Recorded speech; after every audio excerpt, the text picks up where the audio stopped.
Prime Minister Anthony Albanese addressed the nation tonight to speak about the fuel crisis, a result of the war in Iran. Now, while an address to the nation by the president is common in the United States, it's a very rare thing here in Australia. In fact, the most recent such address was by Scott Morrison during the COVID-19 pandemic. Kevin Rudd provided one during the financial crisis as well. Now, here's the start of the address by the Prime Minister tonight. My fellow Australians, by nature, we're an optimistic country, but I understand that right now it's hard to be positive. The war in the Middle East has caused the biggest spike in petrol and diesel prices in history. Australia is not an active participant in this war, but all Australians are paying higher prices because of it. I know that you're seeing this at the servo and at the supermarket, and I understand farmers and truckies, small businesses and families are doing it tough. And the reality is, the economic shocks caused by this war will be with us for months. I'm the Prime Minister. Could I be any more condescending to the people of Australia? What the hell was that? I mean, he gives speeches every day, but for some reason, either he's nervous, I don't know, but he thinks he has to speak to us like this. And the next part of this 3-minute speech, which was a complete waste of time in my view, the next part was pure propaganda designed to make the government look good. But all he did was list the things already in place. You know, this morning we announced the fuel excise. Yeah, okay, this is stuff that's been in the news cycle. We know this. Honestly, I'm glad it was only three or so minutes, but he literally had every TV station, every radio network take this. What was interesting, though, was I tried to find it on YouTube, and yes, it was streamed on ABC and SBS, but the federal government of Australia did not stream the Prime Minister's address to the nation. I looked at it for it on the federal government YouTube page. I looked for it on the House of Parliament YouTube page. I was looking to be able to find this live stream. I thought I'll go straight to the source. Couldn't do it. So anyway, after we get all this crap, we finally got somewhere where he told us how we can do our bit. Now, it's the Australian way that people want to do their bit. And there are simple ways that you can. You should go about your business and your life as normal. Enjoy your Easter. And if you're hitting the road, don't take more fuel than you need. Just fill up like you normally would. Think of others in your community, in the bush and in critical industries. And over coming weeks, if you can switch to catching the train or bus or tram to work, do so. That builds our reserves and it saves fuel for people who have no choice but to drive. Farmers and miners and tradies who need diesel every single day. And all those shift workers and nurses who do so much for our country. Look, that's actually a nice sentiment, but it just doesn't correlate with human behaviour, because I keep seeing scenes like this on my social media feed. I keep seeing scenes where people, I mean, look at this. Look at the drum that guy filled up with. I wouldn't even know where to get something like that. And he took that amount of petrol with him. And these are scenes we keep seeing all over the place. Things have even gotten so bad, it's led to scenes like this. You gotta be kidding me, mate. Hey, you gonna leave anything left for me? Hey, don't take all that fuel, mate. What about me? God damn it, man. He's leaving nothing. He's taking it all. Greed. You greedy man. You greedy man. What I love about that is what Australia is about. We see someone doing the wrong thing. We don't go up. We don't punch them. We just say, you greedy man. You greedy man. That, I reckon, has more powerful than a punch in the face. How small is that man feeling right now? Look, the Prime Minister finished his short speech by acknowledging we are living in uncertain times. The months ahead may not be easy. I want to be upfront about that. No government can promise to eliminate the pressures that this war is causing. I can promise We will do everything we can to protect Australia from the worst of it. These are uncertain times, but I'm absolutely certain of this. We will deal with these global challenges the Australian way, working together and looking after each other, as we always have. We will deal with these global challenges the Australian way, working together and looking after each other. You can count on us, Prime Minister. God damn it, man. He's leaving nothing. He's taking it all. Greed. You greedy man. You greedy man. Yeah, I'm sure we'll be fine. All right. Meanwhile, drivers should have noticed fuel prices coming down today after the Senate passed a 3-month fuel excise reduction. The law passed also offers financial guarantees for companies buying fuel. And earlier today, Treasurer Jim Chalmers spoke to Sky News and was asked about the road ahead.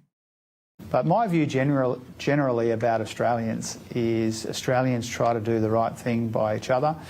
And I think that that's what they're trying to do right now, making sensible decisions about their own household budgets. You want to avoid a COVID-style sort of crackdown, but do you fear that we do end up in a situation where there will be hard rationing, where flights will be restricted?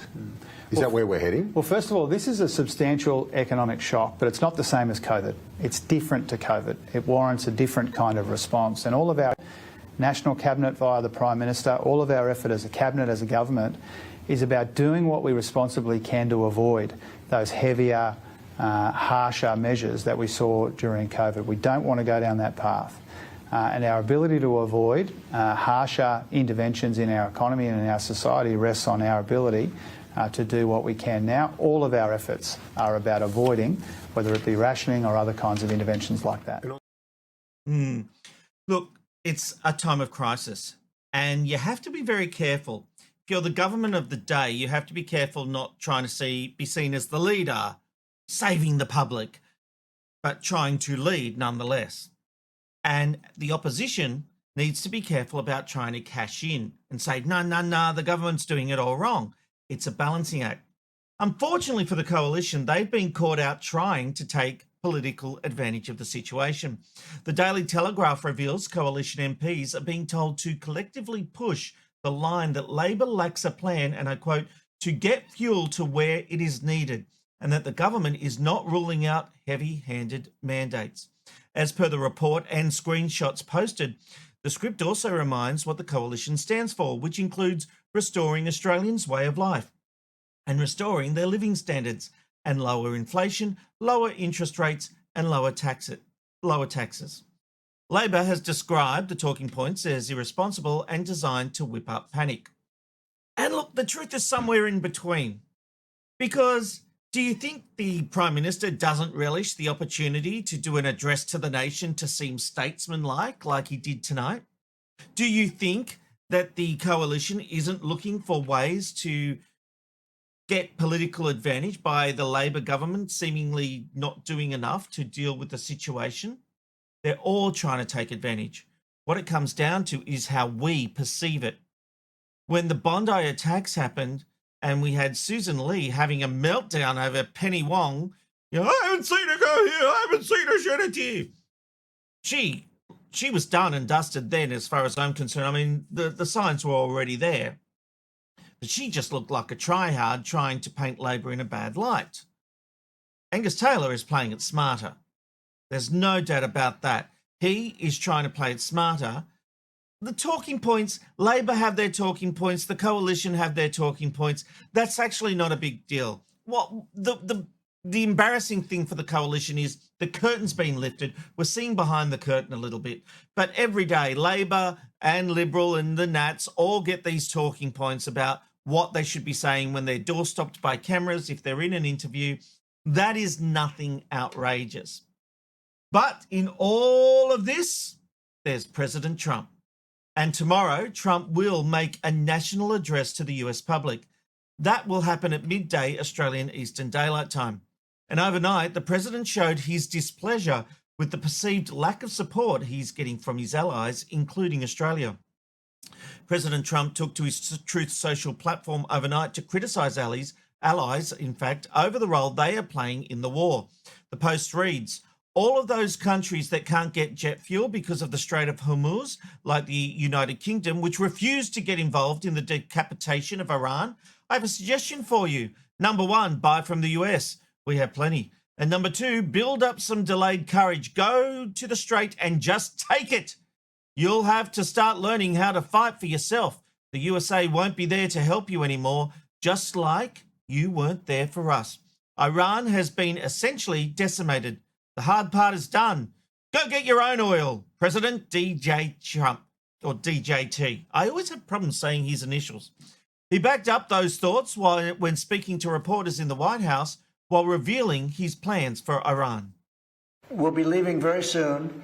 And if France or some other country wants to get oil or gas, they'll go up through the Strait and the Hormuz Strait. They'll go right up there and they'll be able to fend for themselves. I think it'll be very safe, actually, but we have nothing to do with that. What happens to the Strait, we're not going to have anything to do with it.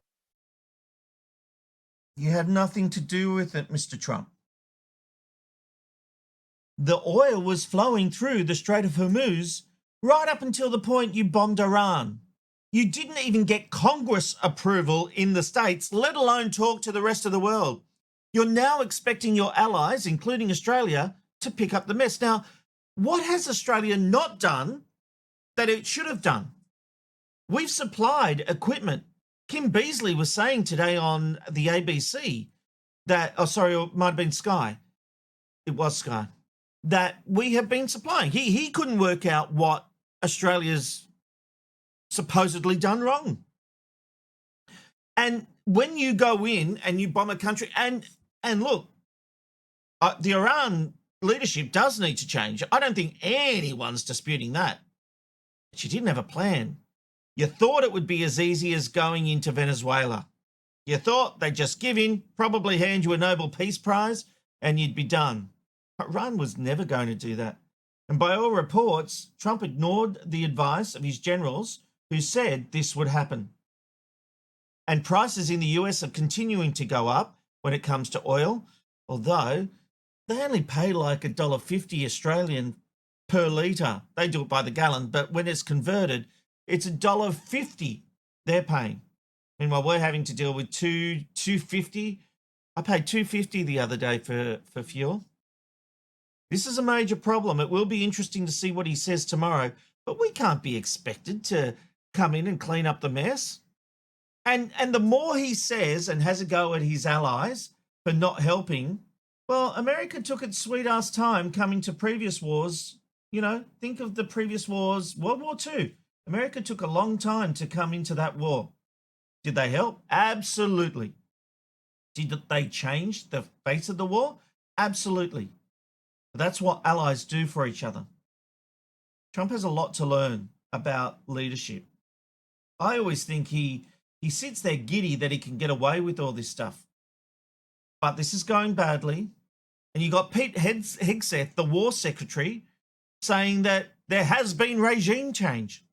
It literally went from the Ayatollah to the Ayatollah's son. It's like saying, if I died and Jasmine inherited all my debt, wealth, whatever you want to call it, that there's been regime change in the McKnight house. No, there hasn't. And it's going from bad to worse. But there is one positive. We haven't been talking about the Epstein files.